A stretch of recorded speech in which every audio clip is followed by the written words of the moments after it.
Hello guys, আমি reporter ইমন, junior gang official. কিছু কিছু মানুষ বলে যে সব সত্যই নাকি সত্যি হয় না, সেই কথারই প্রেক্ষাপটে আজকের এই নিউজটা করা।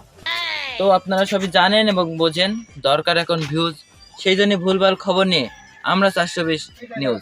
আশা করি আপনারা ভিডিওটা দেখবেন, অনেক ইন্টারেস্টিং হতে চলেছে এই পরবর্তী ভিডিওটা। ধন্যবাদ। তা বড় ভাই, আসসালামু আলাইকুম, কেমন আছেন আপনি? ওয়ালাইকুম আসসালাম। তা ভাই, আমি এসেছি নিউজ 420 থেকে আপনার কিছু মতামত নিতে। নিউজ 1 2 3 হয় জানি, তোমরা দেখছি বিশাল উন্নতি করেছো, 420 চলে গেছো।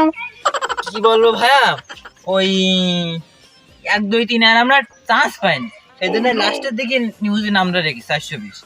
তা আমি চাইলাম কি যে আপনার একটা প্রতিবেদন নেবো, এই যে দেশের অবস্থা, আপনার যদি এখন ক্ষমতা হস্তান্তর করা হয়, আপনি কি করবেন ভবিষ্যতে? এই মানুষের জন্য আপনার কি পরিকল্পনা? আমাকে ক্ষমতা দেবে? মনে করেন যে আপনার ক্ষমতা দেশে, এখন আপনি কি করবেন? এই বাজারে বাজারে বাড়ির দোকান দেবো, আর ওই মোড়ে মোড়ে ফেন্সি, এবা, এই গাঁজা, এসব। এই আমার পরিকল্পনা, দেখি কতদূর এগোতে পারি।